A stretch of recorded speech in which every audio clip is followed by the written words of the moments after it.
Central jail में बहुत कड़ी सुरक्षा है। बाहर पुलिस वाले लाठियां लिए इधर उधर पहरा दे रहे हैं। रसोई में राज और भीमा बड़े बड़े बर्तन धो रहे हैं। एक बर्तन में बची हुई पतली दाल देखकर भीमा अपना मुंह बनाता है और झुंझुलाते हुए बर्तन को किनारे सरका कर कहता है, क्या है राज ये जेल का खाना?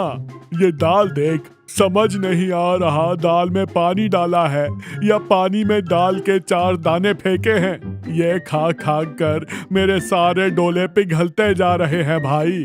अरे भीमा, ये सेंट्रल जेल है मेरे भाई, कोई 5 स्टार होटल नहीं जो तुझे यहाँ बिरयानी और बटर नान मिलेंगे।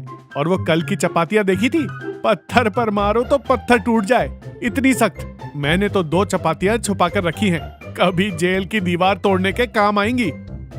मेरे तो भूख से पेट में चूहे कबड्डी खेल रहे हैं राज, ऐसे कितने दिन चलेगा?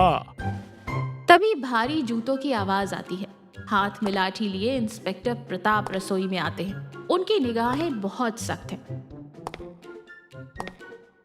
वो जोर से लाठी को टेबल पर मारते हुए कहते हैं,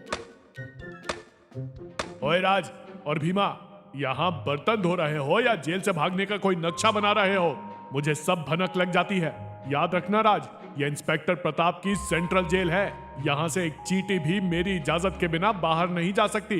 राज हाथ जोड़कर बहुत ही मासूमियत का नाटक करते हुए कहता है, अरे नहीं सर, हम बर्तन नहीं, अपने कर्मों का मैल धो रहे हैं। और आपकी लाठी का स्वाद चखने के बाद भागने की हिम्मत कौन करेगा सर? आपका नाम सुनकर तो जेल के मच्छर भी चुपचाप सो जाते हैं सर। इंस्पेक्टर प्रताप थोड़ा गर्व से मुस्कुरा कर कहते, ये खौफ कायम रहना चाहिए। कल सुबह तक ये रसोई शीशे की तरह चमकनी चाहिए। अगर थोड़ी भी गड़बड़ हुई तो दोनों की लाठी से पूजा होगी। वो वहां से चले जाते हैं।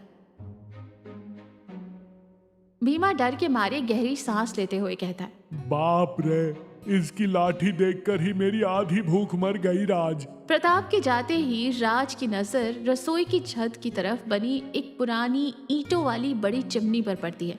उसके ऊपर लगी लोहे की जाली टूट गई है। राज चेहरे पर एक शरारती मुस्कान लाते हुए कहता है, भीमा, तेरी भूख मिटाने का रास्ता मिल गया है मेरे भाई। भीमा हैरानी से देखते हुए कहता है, क्या उस चिमनी को ऐसे क्यों घूर रहा है?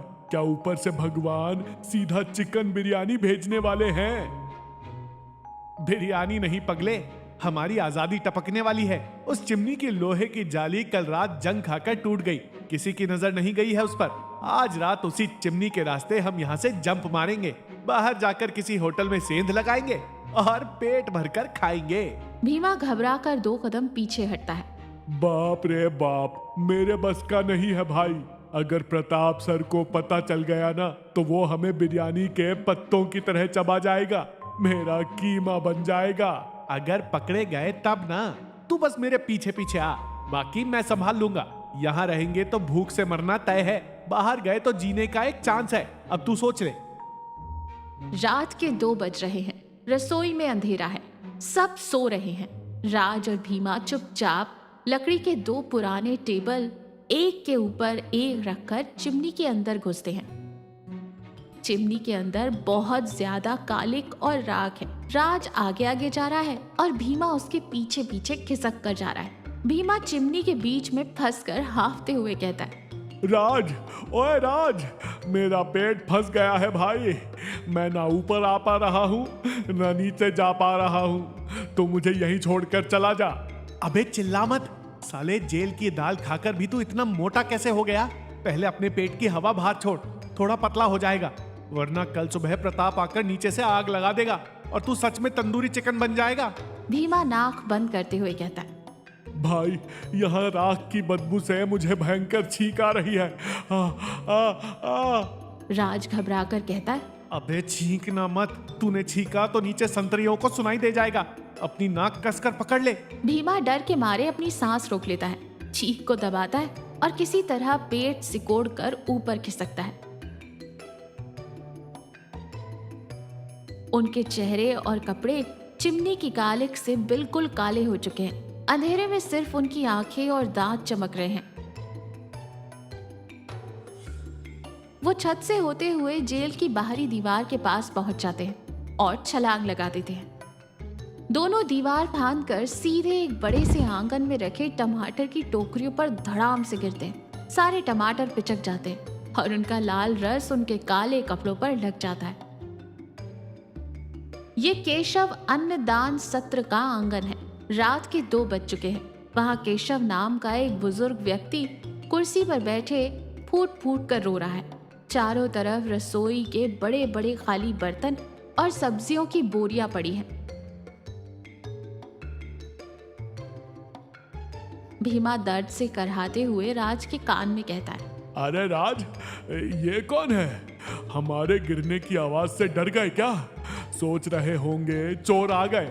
मुंह बंद रख मोटे, हमने अभी तक कुछ चुराया थोड़ी है और उन्होंने हमें देखा भी नहीं है। रुक। राज धीरे से केशव के पास जाता है। केशव उन्हें देखकर डरता नहीं, क्योंकि कालिक पुती होने के कारण वो रात के काम करने वाले मजदूर जैसे लग रहे थे। क्या बात है बड़े बाबू, रात के इस पहर अकेले बैठकर रो क्यों नहीं है? क्या हुआ? केशव आंसू पोंछते हुए दर्द भरी आवाज में कहता है, क्या बताऊं बेटा, मेरा नाम केशव है। कल सुबह यहाँ 200 गरीब और भूखे बेसहारा बुजुर्गों के लिए अन्नदान होने वाला है। वो लोग पिछले 1 हफ्ते से इस दावत का इंतजार कर रहे हैं, लेकिन वो जो खाना बनाने वाला ठेकेदार था वो पैसे लेकर और सारा कच्चा राशन यहीं छोड़कर भाग गया। अब सुबह जब वो लोग आस लेकर आएंगे तो मैं उनकी भूख को क्या जवाब दूंगा? मेरी इज्जत चली जाए मुझे परवाह नहीं, पर उन भूखों की आंखों में मैं कैसे देखूंगा?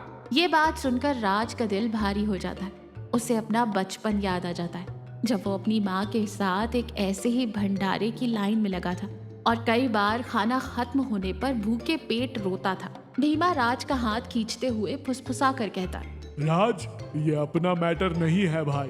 पीछे का गेट खुला है, चुपचाप यहाँ से खिसक लेते हैं। चल बाहर जाकर कहीं गरम गरम समोसे ढूंढते हैं। राज भीमा का हाथ झटक कर दृढ़ता से कहता है, नहीं भीमा, हम यहाँ से अपनी भूख मिटाने के लिए भागे हैं, लेकिन यहाँ 200 लोग भूख से तड़प रहे हैं। मुझे पता है भूख का दर्द क्या होता है।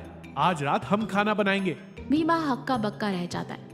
क्या तेरा दिमाग खराब हो गया है? हम जेल से भागे हुए चोर हैं भाई, कोई बावर्ची नहीं। अगर हम सुबह तक यहाँ से नहीं निकले तो वो प्रताप सर हमें जिंदा गाड़ देगा। राज केशव की तरफ देखते हुए कहता है, इस एक रात के लिए हम चोर नहीं बावर्ची हैं। चल उठ, चाकू पकड़ और वो प्याज काटना शुरू कर। आश्रम की रसोई में दोनों तेजी से काम कर रहे हैं। राज किसी बड़े प्रोफेशनल शेफ की तरह फुर्ती से मसाले मिला रहा है और सब्जियों में तड़का लगा रहा है। उसके हाथों की रफ्तार देखने लायक है। भीमा एक कोने में बैठकर 50 किलो प्याज काट रहा है। उसकी आंखों से आंसू बह रहे हैं। फुरोते हुए कहता है, राज, मैं बता रहा हूँ, मुझे प्रताप सर की लाठी खाकर भी इतना रोना नहीं आया था। ये प्याज काटते हुए मुझे अपने गांव वाली पुरानी प्रेमिका याद आ रही है भाई। उसने भी मुझे ऐसे ही रुलाया था। राज हंसते हुए, आंसू पोंछ ले मेरे मजनू, और वो कटे हुए प्याज उठाकर इस दाल में डाल दे। भीमा एक सब्जी के बर्तन के पास जाता है। उसमें से वो थोड़ी सी सब्जी उंगली से लेकर चाटने ही वाला था कि राज तुरंत अपनी करछी से भीमा के हाथ पर मारता है। अरे रुक जा पेटू, ये भगवान के प्रसाद के बराबर है। जब तक वो भूखे लोग इसे नहीं खा लेते, इसे झूठा नहीं करना है। अपना पेट बांध ले और चुपचाप काम कर। भीमा मुंह बनाकर कहता है, मेरे पेट में तो आग लगी है स्वामी। चलो ठीक है, मैं अपनी भूख भी उन बुजुर्गों को दान कर देता हूँ। सुबह होते होते बहुत ही शानदार और स्वादिष्ट पकवान तैयार हो चुका है। आलू गोभी का कोरमा, गाढ़ी दाल, पुलाव और मीठी खीर। उसकी खुशबू पूरे आश्रम में महकने लगी है। केशव ये देखकर खुशी से हाथ जोड़कर आसमान की तरफ देखता है।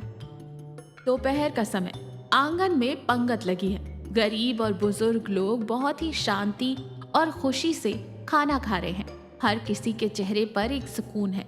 राज और भीमा अपने उसी कालिख लगे कपड़ों में बहुत ही प्यार से उन्हें खाना परोस रहे हैं। एक बूढ़ी अम्मा राज का हाथ पकड़कर कहती है, जीते रहो बेटा, बहुत दिनों बाद पेट भर के ऐसा अमृत जैसा खाना खाया है। भगवान तेरा भला करे। राज की आंखें भर आती हैं। तभी अचानक इंस्पेक्टर प्रताप अपने 4 हवलदारों के साथ हाथ में लाठियां लिए अंदर घुसता है। वो जेल की दीवार से लेकर यहाँ तक कालिक के निशानों का पीछा करते हुए आ गए थे। इंस्पेक्टर प्रताप हवा में लाठी घुमाते हुए जोर से गरज कर कहता है, कोई अपनी जगह से नहीं हिलेगा। राज, भीमा, हाथ ऊपर कर लो। साले चोरों, मेरी जेल की चिमनी से भागकर यहाँ छुप कर बैठे हो। आज मैं तुम्हारी खाल उधेड़ दूंगा।